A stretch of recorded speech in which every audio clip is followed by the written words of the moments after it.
पूज्य आचार्य गुरुवर के आज्ञानुवर्ती शिष्य पूज्य मुनि श्री प्रमाण सागर जी महाराज की, पूज्य मुनि श्री विराट सागर जी महाराज की। बंधुओं, शंका समाधान का आज का यह सत्र प्रारंभ कर रहे हैं। यहाँ पर उपस्थित सभी महानुभाव और इस कार्यक्रम को जो दर्शक घर पर बैठे पारस चैनल के माध्यम से देख रहे हैं, मैं उन सभी का गुणायतन परिवार की ओर से हार्दिक स्वागत एवं अभिनंदन करता हूं। बंधुओं, परम पूज्य संत शिरोमणि 108 आचार्य गुरुवर श्री विद्यासागर जी महाराज के मंगल आशीर्वाद से, उनके ही परम प्रभावक निर्ग्रंथ गौरव शिष्य पूज्य मुनि श्री प्रमाण सागर जी महाराज के मंगल आशीर्वाद एवं उनकी परिकल्पना से इस धरा पर गुणायतन का तीर्थ के रूप में सम्मेश शिखर की पावन धरा पर एक ऐसा तीर्थ जो विश्व की धरोहर के रूप में जाना और पहचाना जाएगा, उस गुणायतन तीर्थ के निर्माण में पूरे भारतवर्ष से, पूरे विश्व से नए नए दानवीर जुड़ रहे हैं, अपनी चंचला लक्ष्मी का सदुपयोग कर रहे हैं। गुणायतन परिवार के ट्रस्टी बनकर के, निर्माण नायक बनकर के, स्तंभ, सूत्रधार, निर्माण सारथी, निर्माण मित्र या निर्माण निधि के रूप में आपकी टीवी स्क्रीन पर जो नंबर चल रहे हैं, उन पर संपर्क कर गुणायतन के लिए आप अपनी स्वीकृति प्रदान कर सकते हैं। प्रतिदिन की तरह आज भी हमारे पास गुणायतन परिवार से जुड़ने के लिए कुछ स्वीकृतियां आई हैं। मैं इनके नामों की घोषणा आपके समक्ष कर रहा हूं और आप सभी से यह आशा करता हूं कि आपकी जोरदार करतल ध्वनि से आप इनके दान की अनुमोदना कर सकेंगे। आज गुणायतन परिवार से जुड़ने वालों में सूत्रधार के रूप में मुजफ्फरनगर से सौभाग्य प्राप्त किया है श्री अनिल जी जैन। मुजफ्फरनगर वालों ने जोरदार तालियों से उनके दान की अनुमोदना करें। इसी प्रकार से निर्माण निधि सदस्य के रूप में गुणायतन परिवार से आज जुड़ रहे हैं श्री नत्थू लाल जी जैन, नलवाड़ी, आसाम से। जोरदार करतल ध्वनि से इनका भी स्वागत करें। निर्माण निधि सदस्य के रूप में ही गुणायतन परिवार से आज जुड़ रहे हैं श्रीमती हीराबाई जी जैन, सूरत से। इनका भी जोरदार करतल ध्वनि के साथ में स्वागत करें। बंधुओं, यह अहिंसा पदयात्रा इलाहाबाद से चलकर के आज सिकोहाबाद की इस पावन धरा तक पहुंच चुकी है। पूज्य मुनिद्वय के पद विहार होते होते यह यात्रा यहां तक पहुंची है और इस यात्रा को करवाने का सौभाग्य प्राप्त कर रहे हैं, इस यात्रा में सहयोगी बनने का सौभाग्य प्राप्त कर रहे हैं श्रीमती चिंतामणि शबाई लाल जी जैन परिवार, कन्नौज, मुंबई एवं सकल जैन समाज, कन्नौज। जोरदार करतल ध्वनि से उनका भी सम्मान करें। और आज यहाँ पर पूज्य महाराज श्री, चूंकि उत्तर प्रदेश की पावन धरा पर पावन कणों को उन्होंने अपने पक्तल से पावन किया है, छुआ है, और आने वाले जो नगर हैं, फिरोजाबाद हो, आगरा हो, सभी जगह की समाज उनके चातुर्मास वर्षा योग के लिए आतुर है। और आज यहाँ पर प्रसिद्ध उद्योगपति श्री पन्नालाल जी बैनाला साहब के नेतृत्व में आगरा से बहुत सारे समाजजन यहाँ पर वर्षा योग के निवेदन के लिए पधारे हुए हैं। इसी प्रकार से फिरोजाबाद आदि से भी लगातार लोग यहाँ पर आ रहे हैं। चूँकि ये छड़िकाएँ ऐसी होती हैं कि सभी लोग चाहते हैं कि उनका चरण सानिध्य हमारे लिए प्राप्त हो। आइए, इस सूचना के साथ ही हम आज की इस शंका समाधान के कार्यक्रम को प्रारंभ कर रहे हैं और प्रथम प्रश्न करने के लिए यहाँ पर आमंत्रित कर रहे हैं आचार्य भगवान के संग में जो साधना रत हैं पूज्य मुनि श्री अभिनंदन सागर जी महाराज। उनके गृहस्थ अवस्था के माता पिता यहाँ पर हैं श्री पदम चंद जी जैन, श्रीमती मीरा जैन, सिरसागंज से हमारे बीच हैं। कृपया पधारें और आज के इस शंका समाधान का शुभारंभ करेंगे। प्रथम प्रश्न के माध्यम से जब तक वो यहाँ पधार रहे हैं तब तक हम आगे के नाम ले रहे हैं ताकि आप तैयार रहें। श्रीमती पुष्पा जी बेनाडा जो आगरा से हमारे बीच हैं तैयार रहेंगे। श्री सत्येंद्र कुमार जी जैन, श्रीमती रमल जी जैन शिकोहाबाद से हमारे बीच हैं, कृपया वे भी तैयार रहें। और श्री रजनीकांत जी जैन, श्रीमती कामनी जी जैन शिकोहाबाद से वे भी तैयार रहेंगे।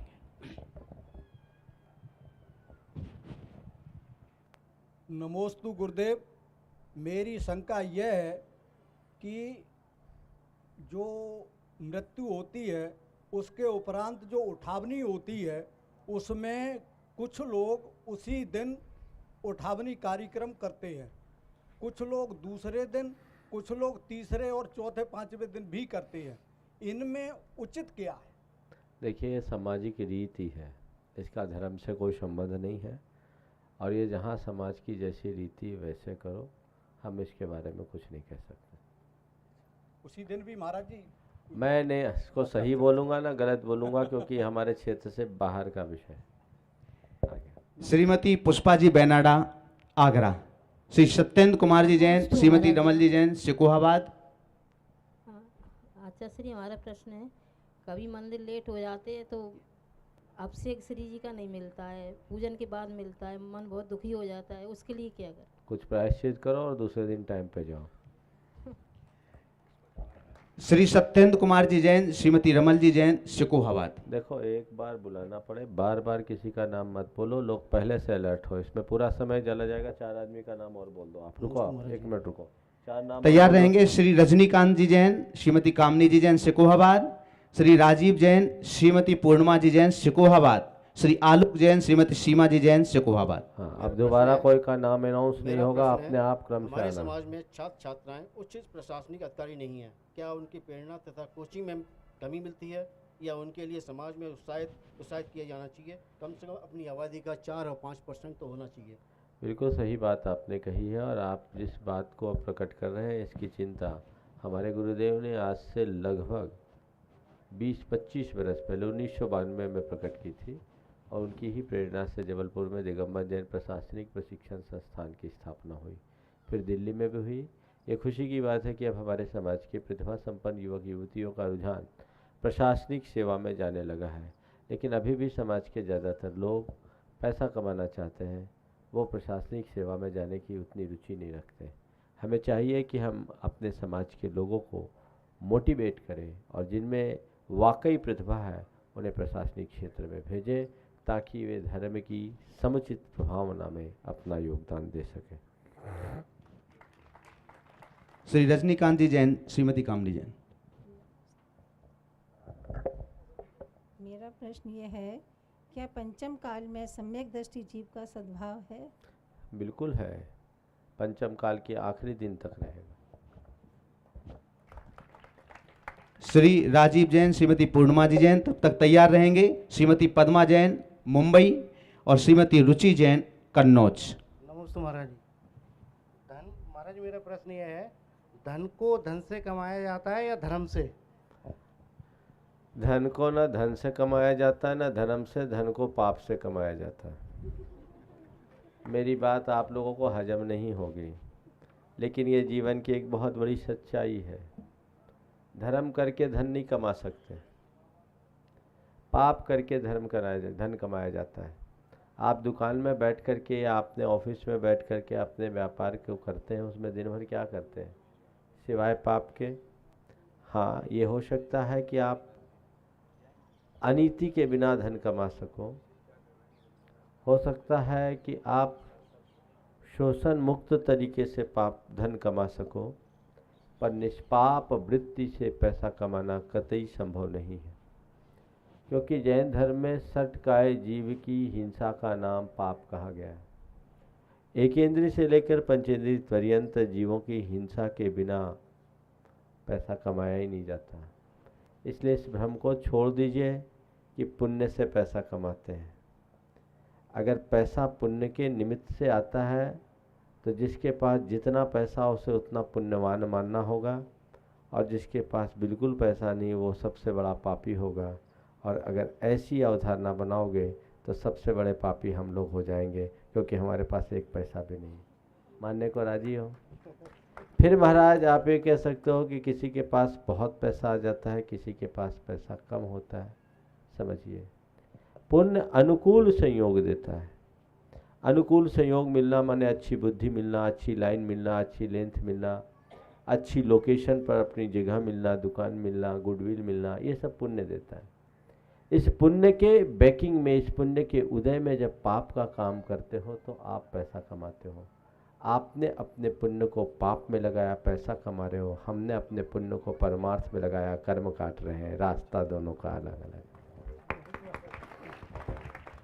श्री राजीव जी जैन। नमोस्तु आचार्य जी। आचार्य जी, ये पूछना था आचार्य नहीं, महाराज बोलो। महाराज जी, ये पूछना था कि सामायिक जो 4 बार होती है उसका निश्चित समय क्या है? सामायिक 4 बार नहीं, 3 बार होते हैं। दिव्यधनी 4 बार होती है।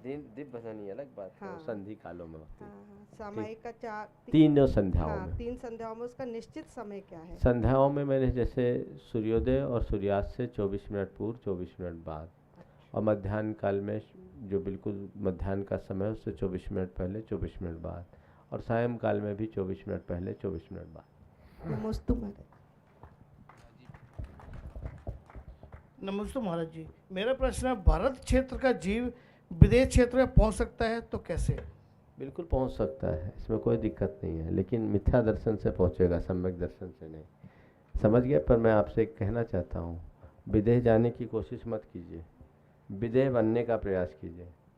समझ गए? विदेह जाके क्या पाओगे? विदेह में रहने वाले सभी जीव सम्यक दृष्टि होते हैं, ऐसी बात नहीं है। हम आप अनंतों बार विदेह जा चुके हैं, लेकिन सदृष्टि नहीं मिली, इसलिए संसार में भटकते रहे। वो भरत क्षेत्र का जन्म अच्छा, जिसमें हमें सही दिशा और दृष्टि मिल जाए, और वो विदेह का जन्म अर्थहीन, जिसमें सम्यक दृष्टि न हो। श्रीमती पूर्णिमा जैन। नमोस्तु माता। संसार में ऐसे बंधु कौन हैं जो परलोक में भी साथ जाते हैं? धर्म ही मनुष्य का सच्चा बंधु है, जो परलोक में भी साथ जाता है। एक क्वेश्चन और ये प्रतियोगिता के प्रश्न मत पूछना, दूसरा अपने मन का पूछो। हाँ, मन का हाँ पूछो। हाँ, वेदनीय कर्म को हम कैसे कम कर सकते हैं? वेदनी कर्म को कर्म करने के लिए कुछ नहीं करना, अपनी आकुलता को घटा दो, वेदना कम हो जाएगी। नमोस्तु माता। श्री आलोक जी जैन। श्रीमती सीमा जी जैन, सिकोहाबाद। हेलो साथ में ही आ जाएं। महाराज जी, नमोस्तु। महाराज जी, मेरा प्रश्न ये है कि भव्य और अभव्य जीवों को कैसे जाना जा सकता है? भव्य और अभव्य जीव की ऐसे पहचान तो दिव्य ज्ञानियों के ज्ञान का विषय है। फिर भी एक आचार्य ने भव्य जीव की एक स्थूल पहचान बताई है। तत्प्रति प्रीति चित्तेन येन वार्तापि ही श्रुता निश्चितम स भवेद भव्य भावी निर्वाण भागिना। जो भगवान की वाणी को प्रीतिपूर्वक सुनता है, समझ लो वो भव्य है, और उसका बहुत जल्दी निर्वाण होने वाला है। हालांकि ये स्थूल पहचान है, इसे सार्वभौमिक मत मानना। नमस्ते महाराज। महाराज जी को 3 बार नमस्ते। महाराज जी, मेरा ये प्रश्न नहीं है, बस समाज के सामने मैं ये बात उठाना चाहती हूँ कि शैक्षणिक संस्थाओं में हालांकि हमारे जैन समाज को माइनॉरिटी घोषित कर दिया गया है, लेकिन फिर भी कोई आरक्षण ना होने के कारण हमारे बच्चे जो है बहुत परसेंटेज लाते हैं, हाई परसेंटेज लाकर भी वो उनका एडमिशन नहीं होता। तो ये हमारे बच्चों के अंदर ये डिप्रेशन पैदा करता है, उनको जो है हीन भावना पैदा करता है। तो ये कैसे दूर हो? बच्चों को ऐसी स्थिति को देख करके किसी डिप्रेशन और हीन भावना में जाने की ज़रूरत नहीं है। इसे वर्तमान की व्यवस्था को समझते हुए अपने प्रयत्न को और ज़्यादा भारी बनाने की ज़रूरत है। उन्हें दुगने उत्साह के साथ पढ़ने की आवश्यकता है। उन्हें ये सोचना चाहिए कि ठीक है, रिजर्वेशन है तो जिनको रिजर्वेशन, उनको रिजर्वेशन मिले। हम रिजर्वेशन कैटेगरी के नहीं हैं, लेकिन दुनिया में और जो निकलते हैं वे भी तो सामान्य कोटे से निकलते हैं। मेरा नंबर उनमें आना चाहिए जो सामान्य कोटे से मेरिट में आकर के निकलते हैं। रिजर्वेशन से ग्रेस लेकर के निकलने से मुझे क्या मज़ा। मेहनत करें, और मेहनत करने का परिणाम जरूर अच्छा आएगा। उनको ठीक ढंग से प्रेरित और प्रोत्साहित करने की आवश्यकता है, ताकि उनके मन में किसी भी प्रकार की हताशा ना आए। उन्हें ये सोचना चाहिए कि मेरा जन्म तो अब जिस कुल में हुआ है उस कुल में रिजर्वेशन की कोई गुंजाइश है नहीं, तो अब हमारा कुल नहीं बदल सकता, लेकिन हम अपना कुल प्रयत्न तो अच्छे से करें। अपना प्रयत्न अच्छा करेंगे, परिणाम जरूर अच्छा आएगा।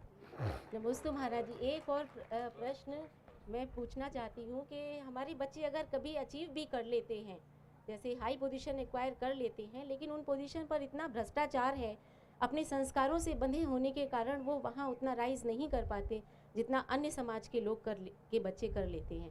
तो ये भी एक बहुत बड़ा प्रश्न है कि हम बचपन से ही उनको अपने संस्कार देते हैं और वहाँ वो संस्कार उनको इनइफेक्टिव लगते हैं, उन्हें लगता है कि इनका तो कोई उपयोग ही नहीं है। वो कहते हैं हमारे माता पिता ने हमको गलत सिखाया। अगर बच्चों ये को ये बात सिखाओ जी कि अपने उसूलों और सिद्धांतों की बलि चढ़ाकर पाई गई सफलता जीवन की विफलता है।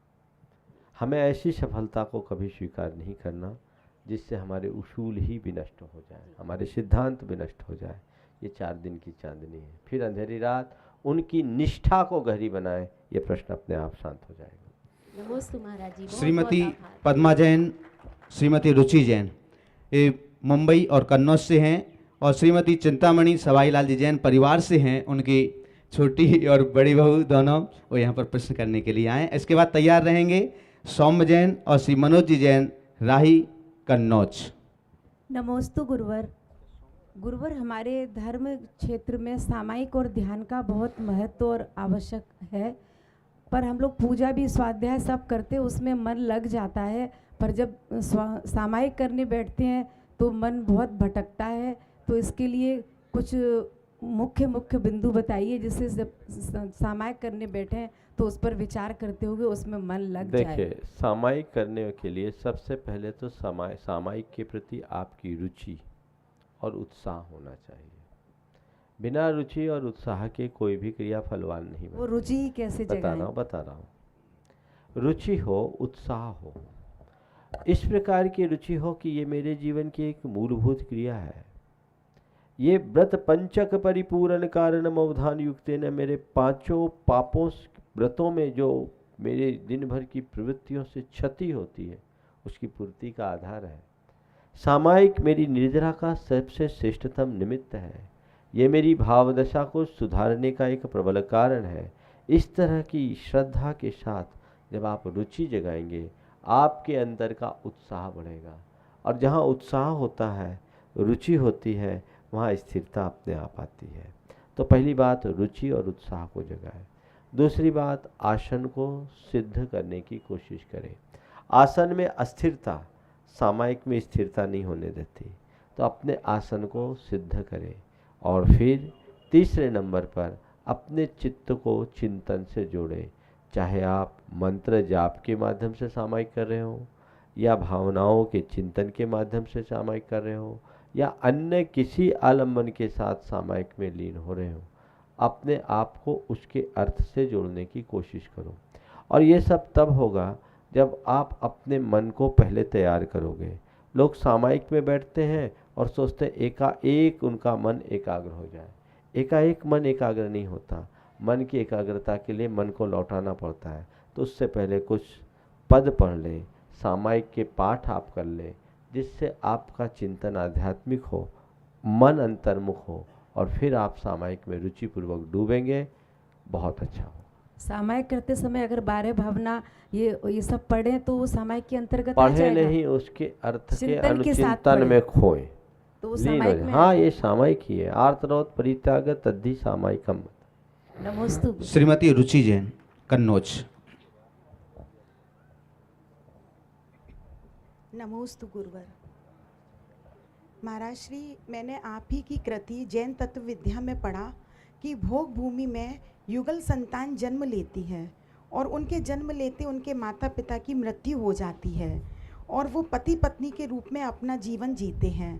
तो मेरे मन में ये जिज्ञासा है, क्या उस समय की ये व्यवस्था थी या ये भोग भूमि में ऐसा होता है कि भाई बहन पति पत्नी के रूप में? आपका आशय मैं समझ गया।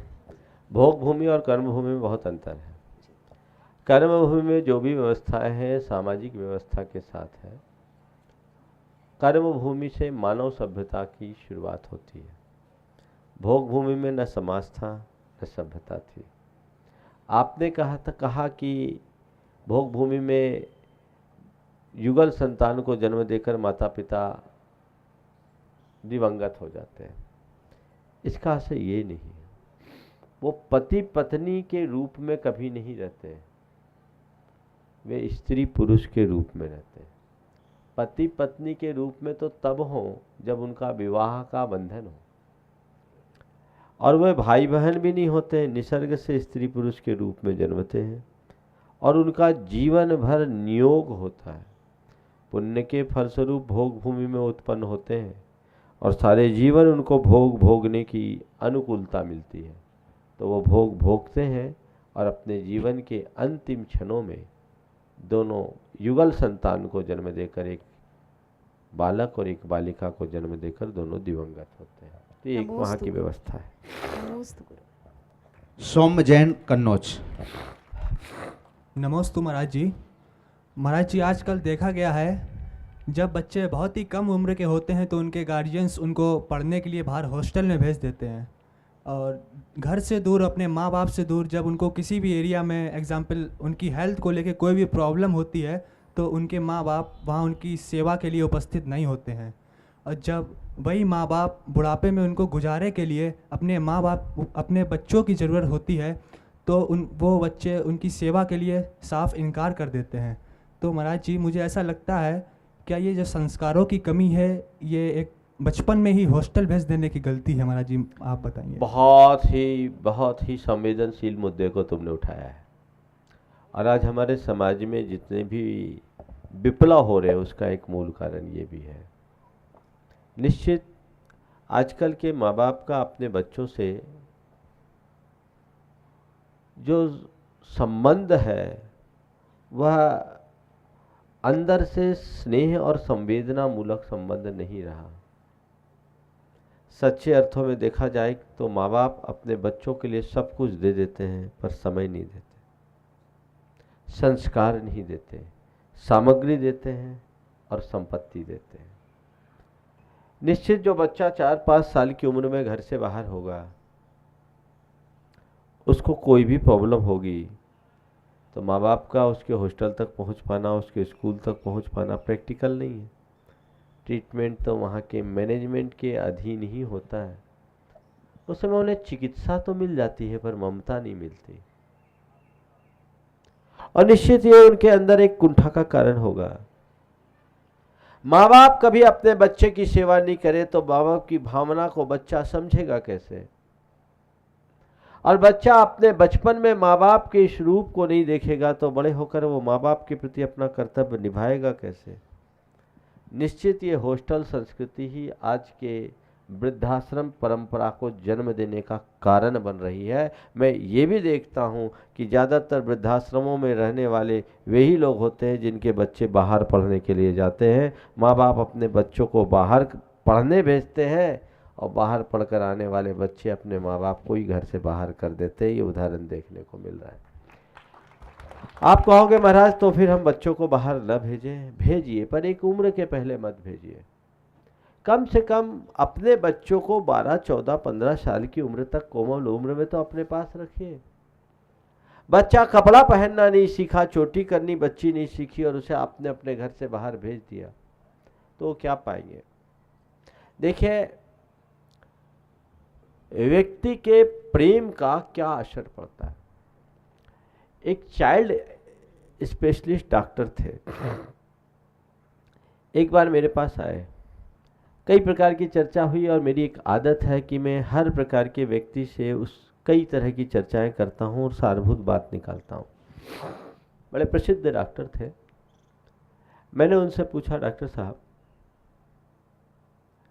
आपके यहाँ जो पेशेंट्स आते हैं, आप पेशेंट को देखते हैं, कितने साल से प्रैक्टिस कर रहे हैं? बोले मैं पिछले 25 वर्षों से प्रैक्टिस कर रहा हूँ। बोले 25 सालों की चिकित्सा का कोई अनुभव सुनाइए। उन्होंने एक जो बात कही वो बहुत गंभीर है। उन्होंने कहा, महाराज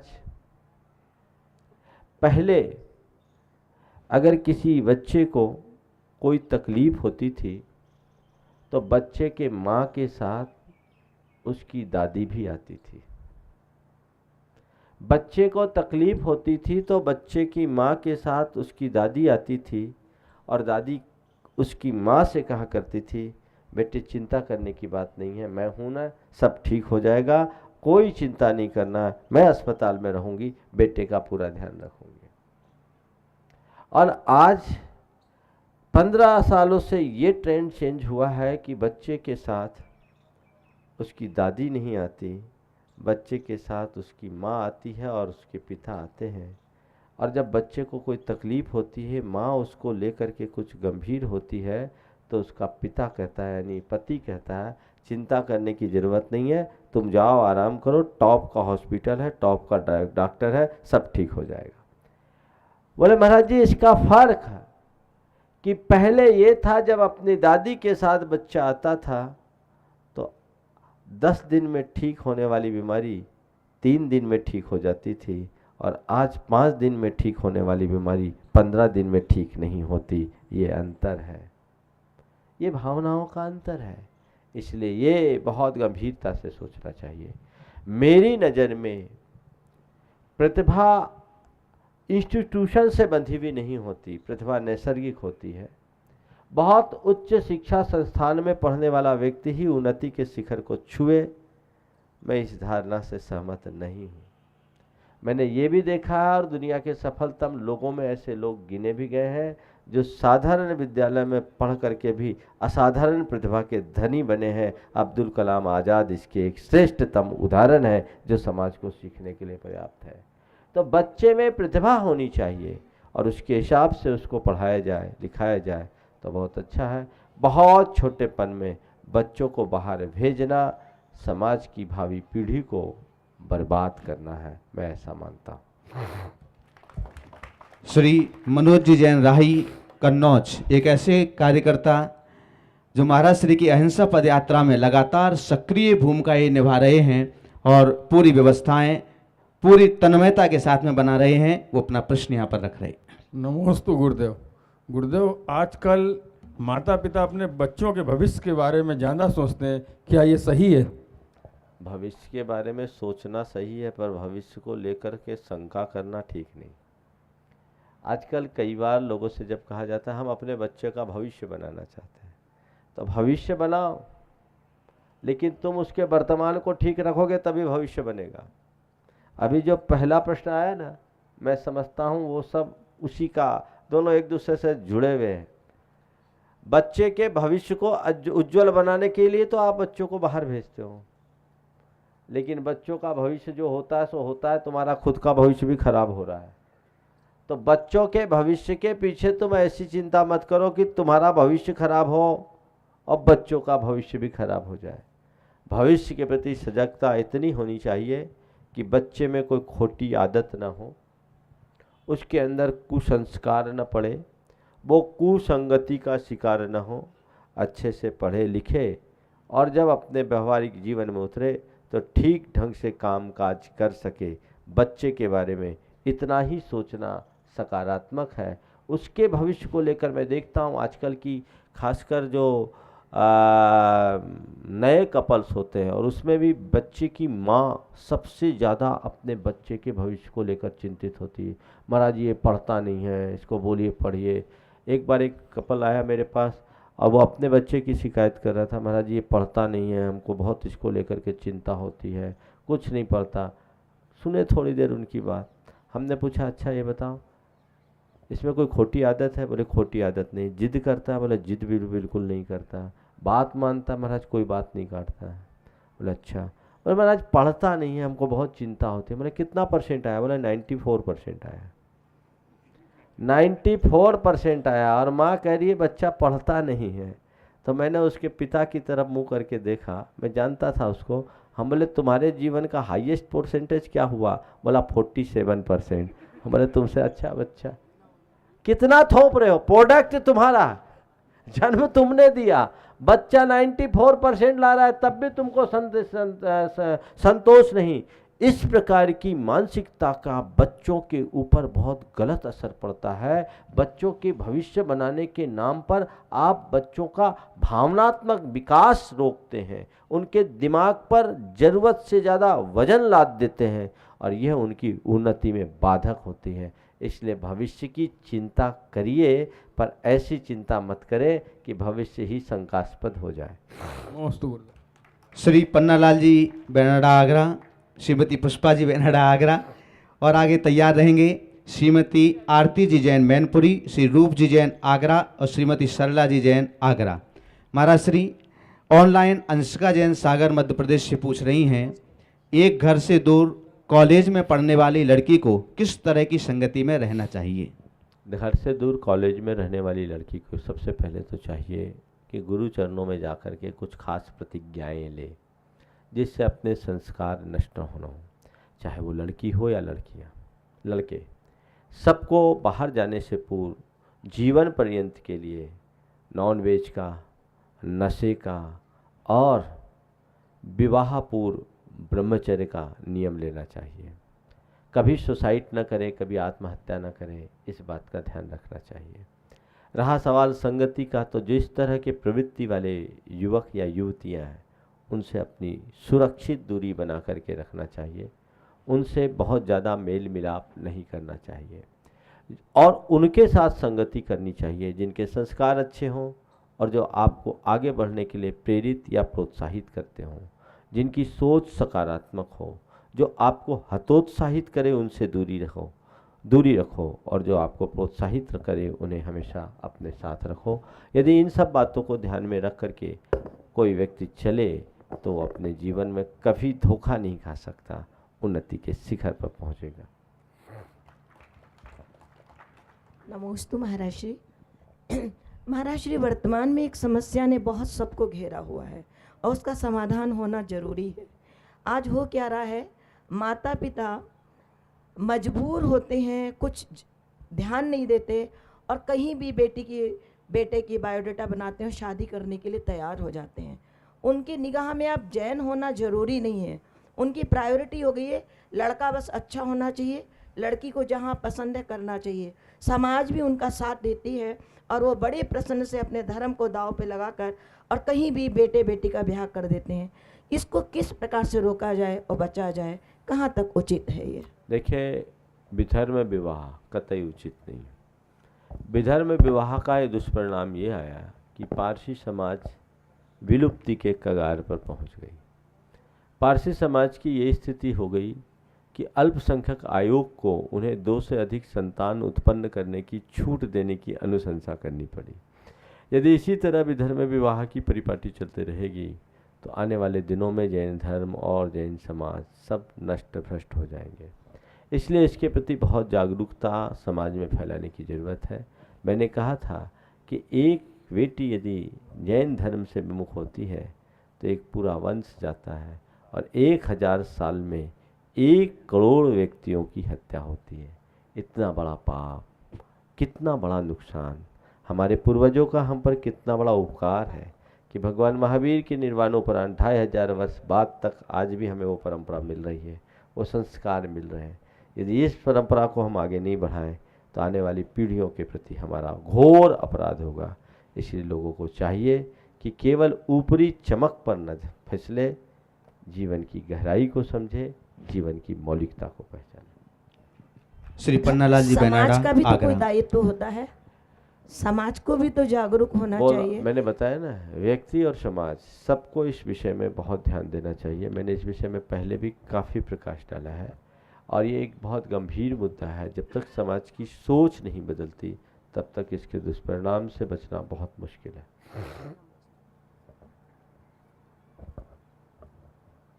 नमस्ते महाराज श्री।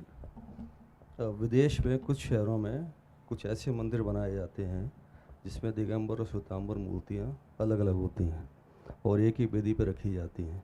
क्योंकि हम लोग दिगंबर लोग माइनॉरिटी में होते हैं वहाँ और दूसरा पक्ष सीनियरिटी में होता है, तो ऐसे जगह में हम लोगों को क्या उद्देश्य होना चाहिए? ऐसे जगह में थोड़ी देर के लिए अर्जुन बन जाना चाहिए और सबसे दृष्टि हटाकर दिगंबर वीतराग भगवान पर अपने आप को केंद्रित कर लेना चाहिए। क्या इसमें कोई दोष लगता है हम लोगों को? भगवान तो आपके प्रतिष्ठित है, भगवान को कहीं दूसरे के बीच रख भी दिए जाए तो भगवान रागी थोड़ी हुए। एक व्यवस्था है और आपत्ति काले मर्यादा नास्ति। श्रीमती आरती जी जैन मैनपुरी। इसके बाद तैयार रहेंगे सिकोहाबाद से श्री सुनील जैन, सुशील जैन और श्री अशोक जी जैन। नमस्ते महाराज श्री। मेरा प्रश्न ये है महाराज श्री कि प्रेम की क्या परिभाषा है और आजकल के बच्चों को प्रेम का स्वरूप किस तरीके से समझाएं? देखिए, प्रेम एक बहुत बड़ी सात्विक अनुभूति है। भारतीय संस्कृति में प्रेम को बहुत व्यापक रूप में निरूपित किया गया है। प्रेम एक आध्यात्मिक प्रेरणा है। प्रेम, वात्सल्य, ये हमारी संस्कृति का मूल अंग है। आप लोग मेरी भावना में बोलते हैं, फैले प्रेम परस्पर जग में, मोह दूर ही रहा करे। प्रेम का मतलब झुकाव, पर कैसा झुकाव? जिसमें किसी बदले की चाह ना हो, कोई बदले की चाह ना हो, जिसमें किसी रिटर्न की कोई आकांक्षा ना हो, और जिसमें शरीर के स्तर का कोई संबंध ना हो। नितांत भावनात्मक और आत्मिक स्तर के जुड़ाव का नाम प्रेम है। ये प्रेम प्रभु से भी होता है, ये प्रेम गुरु से भी होता है, ये प्रेम माँ बाप से भी होता है, ये प्रेम किसी और से भी हो सकता है। लेकिन जो प्रेम खालिश प्रेम होता है, उस प्रेम को सात्विक प्रेम कहा गया। और जिस प्रेम के साथ कुछ और बातें जुड़ जाती है, वो प्रेम नहीं, केवल प्रेम का प्रेम है। आज के युवक युवती जिस प्रेम के पीछे अपने आप को अंधा बना रहे हैं, उन्हें ये समझना चाहिए, जिसे वे प्रेम करते हैं वह प्रेम नहीं, यौवन अवस्था के आकर्षण की परिणति मात्र है, जो थोड़े दिन तक रहती है और बाद में नष्ट हो जाती है। ऐसे प्रेम से व्यक्ति के जीवन का कल्याण नहीं होगा। इसलिए इस प्रेम को समझे, जो हमारे जीवन को पुष्ट करे, प्रसन्न करे, तुष्ट करे, जिसके आधार पर व्यक्ति अपने जीवन की आध्यात्मिक उन्नति कर सके। श्री रूपजी जैन, आगरा। जो सामने श्रीमती सरला जी जैन, आगरा।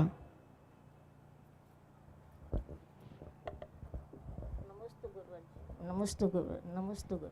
मेरा प्रश्न है गुरुवर कि मैं व्रती के लिए अंदर से बहुत उत्सुक हूँ, लेकिन शरीर अस्वस्थ होने के कारण मैं नहीं बन पा रही हूँ। ऐसा क्या कारण है, आप उपाय बताइए। निश्चित आपके वीर्यांतराय कर्म का तीव्र उदय है। आपके कषाय का, प्रत्याख्यान कषाय का उदय है। तो क्या उपाय इसके 6 उपशम का एक ही उपाय है, खूब व्रतियों की जी भर सेवा करो और भावना भाव। नमस्ते। आगे। श्री अनूप जी जैन, आगरा, तैयार रहेंगे। तब तक सुनील जी जैन, सिकोहाबाद। नमस्ते महाराज जी। महाराज जी, मेरा प्रश्न है,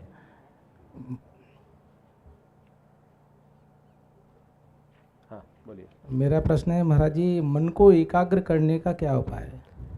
मन को एकाग्र करने का उपाय अभ्यास है और वैराग्य है। बिना अभ्यास और वैराग्य के मन को एकाग्र नहीं किया जा सकता। तो अगर आप मन को एकाग्र करना चाहते हैं तो उसके लिए प्रैक्टिस कीजिए और वैराग्य अपनाइए, ताकि इधर उधर मन न भटक सके। श्री सुरेश चंद जी जैन, तैयार रहेंगे। श्री अजित राम जी, आगरा, और श्रीमती बिमला जैन। मेरा प्रश्न ये है महाराज कि बिना सम्यक दर्शन के मोक्ष की प्राप्ति नहीं होती है। अब हम यानी किस तरह से मोक्ष की प्राप्ति करने के लिए सम्यक दर्शन प्राप्त कर सकते हैं? संसार से भय बहुत लगता है, जिससे ये बहुत शुभ लक्षण है कि आपको संसार से भय लगता है। और सम्यक दृष्टि की एक पहचान है संवेग। संवेग का मतलब ही होता है संसार से भय। तो ये तो बहुत अच्छी बात है। इस भय को और गहरा बनाओ। नियमित स्वाध्याय करो, तत्व का चिंतन करो और सत्संग करो। आचार्य कुंद ने सम्यक दर्शन के निमित्त बताते हुए कहा, सम्मत तस्य निमित्तम जिनसुत्तम तस्य जानिया पुरुषा अंतर ही भणिदा दंसर मोहस्य खय पहुदी। सम्यक के निमित्त के रूप में जिनसूत्र है और उसके ज्ञाता पुरुष है। तो ये आप अपनाइए, आगे बढ़ेंगे। बस नहीं लगता है बस। श्री अशोक जी जैन, शिकोहाबाद, तैयार रहेंगे। सुरेश चंद जी जैन, रतलाम, और आशु जैन, शिकोहाबाद। महाराज जी, मेरा प्रश्न है कि मंदिर में जाके कभी जो है मन नहीं लगता, कभी स्वाध्याय करने का मन भी लगता, लेकिन अंदर में घर पे आके ये लगता है कि मुझे करना चाहिए सब। दोबारा चले जाओ, मन लगने लगेगा। 3 बार, 4 बार, 10 बार, जितनी बार लगे मन लगा करके ही निकलो, आ जाएगा। सुरेश चंद जी, रतलाम। नमस्ते गुरुदेव। महाराज जी, मैं ये जानना चाहता हूँ कि आत्मा के निज भाव क्या हैं और उनमें पर्याय किस प्रकार की होती हैं? देखिए, आत्मा के जो भी है निज भाव अगर देखा जाए तो शुद्ध दृष्टि से तो जानने और देखने रूप परिणमन ही आत्मा का शुद्ध परिणमन है। पर्याय हर द्रव्य में होती है। संसार दशा में अशुद्ध पर्याय है ये आप जो प्रकट कर रहे, ये भी आपकी पर्याय है। जो सामने प्रकट है, ये भी आत्मा की पर्याय है। ये वैभाविक पर्याय है। कर्म के निमित्त से उत्पन्न सारी पर्याय विभाव है, और कर्म से रहित आत्मा की जो स्वाभाविक परिणति है वो स्वभाव है। श्री अजीत राम जी, आगरा। नमोस्तु महाराज श्री।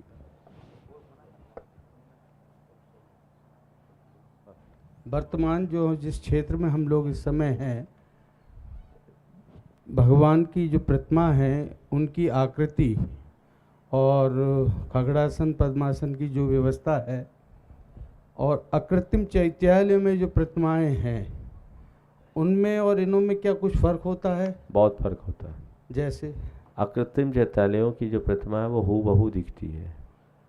लाल ओठ, लाल नख, मुख, लाल नयन, नख, मुख, नयन, ये अतिशय श्याम रुचित है। बस उसमें पूरा जो वर्णन दिया है वो सच्चाई बिल्कुल वैसा ही या आचार्य कभी- पूज्यपाद ने हाँ। भगवान के इस नंदीश्वर जिनालय में विराजमान जिन प्रतिमाओं का जो वर्णन किया है वो अद्भुत वर्णन है। वो हमें ऐसा लगता नहीं है कि प्रतिमा विराजमान है, ऐसा लगता है साक्षात भगवान विराजमान है। उनके केस काले काले घुंघराले, आंखें जैसे आप भगवान की आंखें होती, ओठ वैसे ही जैसे ओठ होते, नाखून, संपूर्ण शरीर वैसा ही दिखता है, क्योंकि वो अकृत्रिम है, हूबहू है। और यहाँ हम लोग जो बनाते हैं वो कृत्रिम बनाते हैं। आगे श्री आशु जैन, शिकोहाबाद। इसके बाद तैयार रहेंगे श्री अरुण जी जैन, फिरोजाबाद, और श्री ललतेश जी जैन, फिरोजाबाद। नमस्ते महाराज जी। महाराज जी, हम लोग कैलाश पर्वत पर क्यों नहीं जा सकते हैं? कैलाश पर्वत पर नहीं जा सकते ऐसा किसने कहा? जा नहीं पाते ये कहो। जिस दिन आप जाना चाहोगे जा सकते हो। आज के युग में उसमें जाने का निषेध नहीं है। कैलाश पर्वत के विषय में एक बाबा लामची दास जी हुए हैं, जो लगभग आज से 300 वर्ष पूर्व हुए। उनकी एक छोटी सी पुस्तिका निकली ट्रैक्ट के रूप में, मेरी कैलाश यात्रा। उन्होंने 22 वर्षों में संपूर्ण भारत के तीर्थ क्षेत्रों का परिभ्रमण करके कैलाश क्षेत्र की वंदना की। उसमें उन्होंने वर्णन लिखा कि मैं गया, फिर मुझे एक उफनता हुआ नाला पड़ा, नाला मिला, उससे आगे बढ़ नहीं पाया, मैंने अन्न जल का त्याग कर दिया और मैं मूर्छित हो गया। बाद में मेरी आँख खुली तो मैं देखा कि मैं कैलाश पर्वत पर हूँ। और उन्होंने भरत चक्रवर्ती के द्वारा निर्मापित जिनालियों का वर्णन भी किया। और वहाँ कैसे आया सोचा तो एक देव आया, देव ने कहा मैं लेकर आया हूँ, और उस देव ने उन्हें वहाँ के वहाँ स्थान पर पहुँचा दिया। बहुत पढ़ने लायक है। उसमें तिब्बत आदि क्षेत्रों में भारी संख्या में जैनों का और जैन मंदिरों के होने का भी उल्लेख किया है। तिब्बत में जैन धर्म का बहुत बड़ा प्रभाव था, और जैन मंदिर, जैन मूर्तियाँ, जैन श्रावक एक काल में थे, इसका भी उल्लेख मिलता है। अभी वर्तमान में भी अष्टापद को लेकर के कई बातें आई हैं, बातें अभी पुष्ट नहीं हो रही है, इसलिए मैं उसकी चर्चा अभी आप सबके बीच नहीं कर रहा हूँ। लेकिन एक अमित दोषी नाम के व्यक्ति अष्टापद की यात्रा करके आए, और उन्होंने अष्टापद से उत्तर पूर्व की ओर सिद्धाश्रम नाम के एक स्थल का उल्लेख किया है, और वहाँ 65 मीटर ऊंची जिन प्रतिमाओं के उल्लेख भी किए हैं, फोटोग्राफ्स भी उन्होंने प्रेषित किए हैं, प्रकाशित भी हैं। तो इसके बारे में भी और खोज की आवश्यकता है। यदि तथ्य आएंगे तो इन सब जगह तक पहुंचा जा सकता है। महाराज श्री विमला जी जैन कन्नौज से पूछ रही हैं, जब नंदीश्वर द्वीप के पूजन करने के लिए देव लोग जाते हैं, उनमें से देवों को अवधिक ज्ञान होता है, लेकिन कुछ छोटी रिद्धि वाले देव वहाँ पर भटक जाते हैं, तो वो भटकते रहते हैं या फिर किस प्रकार की विधि से वहाँ से वापस निकल पाते हैं? देखिए, जो देव भटकते हैं, भटक जाते हैं, बात सही, आदमी नहीं, देव भी भटक जाता है। लेकिन भटके हुए देवों के मदद के लिए दूसरे जो रिद्धि संपन्न देव होते हैं वो सहयोगी बन जाते हैं, और वो किसी न किसी रूप में मदद करके उनको उनके मूल स्थान पर पहुंचा देते हैं। देवारण्य और भूतारण्य नाम का जो स्थल है, वहाँ गाढ़ अंधकार होता है, ऐसा अंधकार जिसमें कुछ न दिखे, और उस तमस क्षेत्र में देवताओं का जिनका अवधि ज्ञान क्षीण होता है, काम नहीं करता, तो रास्ता भटकते हैं। फिर कोई देव नियोगतः उनको ले जाते हैं। हाँ, पूछिए। श्री अरुण जी जैन, फिरोजाबाद। नमोस्तु महाराज जी। महाराज जी, पुण्यानुबंधी पुण्य और पापानुबंधी पुण्य में क्या अंतर है? देखिए, पुण्यानुबंधी पुण्य उस पुण्य को कहते हैं जो अपने उदय में व्यक्ति के चित्त को उदार बनाए, धर्मी बनाए और नए पुण्य के उपार्जन में निमित्त बने। और पापानुबंधी पुण्य वह पुण्य है जो अपने उदय में व्यक्ति की बुद्धि को विकृत करके भोगों में आसक्त करे और दुर्गति का पात्र बनाए। रावण का पुण्य पापानुबंधी पुण्य था, उसके पास पुण्य था, उससे प्रभाव आया, लेकिन उसने अपने पुण्य का गलत इस्तेमाल किया, पुण्य को भोगा, उसकी दुर्बुद्धि रही, नरक में जाना पड़ा। तो जिसकी पुण्यानुबंधी पुण्य का उदय होगा वो अपने सारी शक्ति, समय और संसाधन का सदव्यय करेगा, दुरुपयोग नहीं करेगा। व्यर्थ के काम में वो कुछ भी रुचि नहीं लेगा और परमार्थ के काम में रंच मात्र पीछे नहीं हटेगा। नमस्ते। श्री ललतेश जी जैन फिरोजाबाद। महाराज जी के चरणों में नमस्तु। महाराज जी, मेरी जिज्ञासा है कि जब हम लोग अभिषेक करते हैं उस अभिषेक को हम कहाँ पर लगाएं? कुछ लोगों का मानना ये है कि नाभि तक लगाएं, कुछ लोगों को मानना है कि सिर तक लगाएं, आंखों तक लगाएं। कृपा करके मेरी जिज्ञासा का आप शांत करें। देखिए, अभिषेक के गंधोदक लगाने के लिए जो भी हो, मुझसे आप पूछो तो मैं तो केवल माथे पे लगाना पसंद करता हूँ और मुझे वही अच्छा लगता है। यद्यपि नीचे भी लगाने के कई प्रसंग मिलते हैं, पर मेरी दृष्टि से भगवान के उस गंधोदक को माथे उत्तमांग से अच्छा और कौन स्थान है, ये मेरी श्रद्धा है, इसलिए मैं माथे पे लगाता हूँ। कुमारी बरसाची जैन काशन, आर्यन अराव, कर्नल जी जैन कन्नौज तैयार रहेंगे ये लोग। सचिन जी जैन काशन।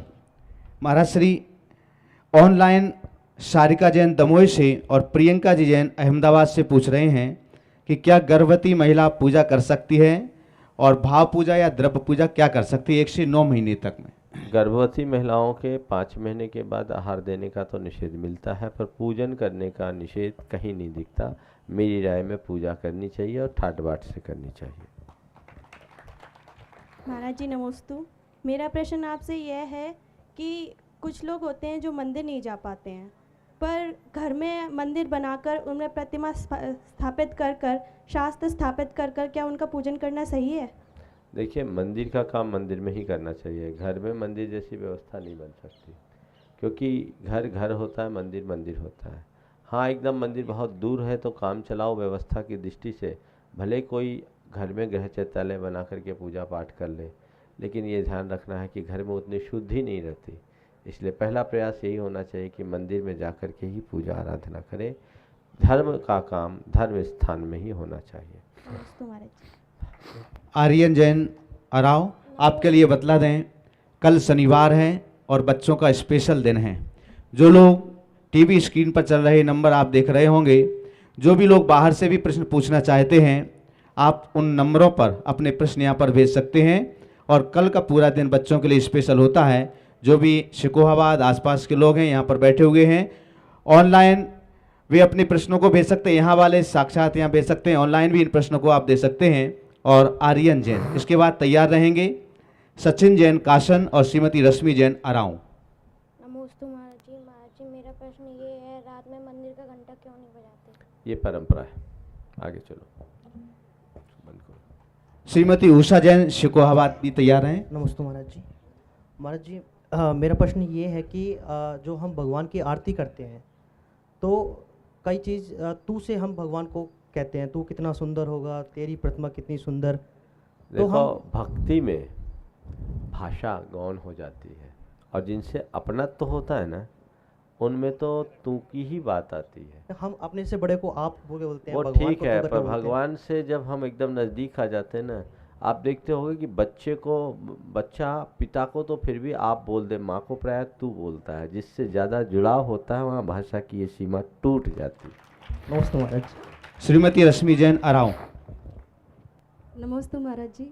मेरा प्रश्न ये है कि मंदिर बनवाने और पंच कल्याण कराने में जो अधिक पुण्य की प्राप्ति होती है या उतनी धनराशि बेसहारा या असमर्थ इंसानों की मदद करने में मतलब पुण्य की प्राप्ति है? देखो, बेसहारा और असमर्थ व्यक्तियों को मदद करना भी पुण्य है और मंदिर और भगवान विराजमान करने का परम पुण्य है। पहले समझो कि हम ये सब कार्य करते क्यों हैं। दान करते हैं, दान करने का उद्देश्य क्या? अनुग्रहार्थम सस्याति सर्गोदानम, स्वपर के उपकार के लिए अपने धन का उपयोग करना दान है।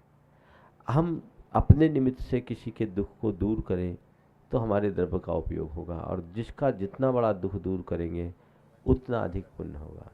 एक असमर्थ व्यक्ति को किसी ने समर्थ बनाया, उसके एक जीवन की व्यवस्था बनाई, एक परिवार की व्यवस्था को संभाला। एक मरणासन्न की किसी ने जान बचाई, उसके बचे हुई जिंदगी को बचा दिया। एक व्यक्ति की जीविका बना करा दी, उस एक परिवार की व्यवस्था बना दी। इतना ही उपकार हुआ। लेकिन तुम्हारे किसी द्रव्य के निमित्त से किसी मनुष्य को सम्यक दर्शन की प्राप्ति हो गई, उसके भाव का उद्धार हो गया, कितना बड़ा पुण्य होगा। तो ये अपनी अपनी जगह है, इसलिए दोनों कार्य जहाँ जब जैसा प्रसंग हो करना चाहिए। श्रीमती उषा जैन सुकोहाबाद। नमस्ते महाराज जी। नारकी जीवों का शरीर तो व्यक्तिक होता है, लेकिन फिर भी सप्त धातुओं से कैसे होता है? सप्त धातुओं से रहित होता है। रहित होता है? हाँ, सहित नहीं। एक मिनट सुधार दूँ। नारकी के जीवों में सप्त धातु होती है। सप्त धातु सहित होते हैं क्योंकि उनके शरीर में रक्त, मांस, अस्थि आदि सब होते हैं। ऐसा राजवार्तिक में भी आया है, तिलोपनित्य में भी। एक प्रश्न और महाराज जी, कि जैसे कोई गृहस्थ में रहता है और उसने खूब प्रतिमानियोग चरणानियोग का खूब अध्ययन किया है उसने, तो वो समय सार पढ़ सकता है कि नहीं? समय सार पढ़ने में कोई निषेध नहीं है, लेकिन समय सार पढ़ करके समय का सार पाए, समय के अनुसार सार न निकाल ले। तो समय सार का सच्चा लाभ लेना है तो गुरुओं के मुख से सुनो, उसमें जो समय सार सुनोगे और जो ग्रहण करोगे वो जीवन के लिए कल्याणकारी होगा। अन्यथा समय सार पढ़ करके लोग शुष्क अध्यात्मवादी बनकर अपने जीवन के आचार को ही बिगाड़ देंगे। ऐसा समय सार पढ़ने से क्या फ़ायदा जो स्वाकाचार को ही ख़त्म कर दे। रत्नेश जैन लिधवारा टीकमगढ़ से तैयार रहेंगे। महाराज श्री सरिता जैन धनबाद से पूछ रही हैं, नो कर्म क्या होते हैं और उनसे कैसे बचा जा सकता है? नो कर्म को कई अर्थों में लिया है। हमारे शरीर आदि को भी नो कर्म कहा है, और प्रत्येक कर्म के उदय के जो निमित्त हैं उनको भी नो कर्म की संज्ञा दी गई है। तो हर कर्म का अपना अपना नो कर्म होता है।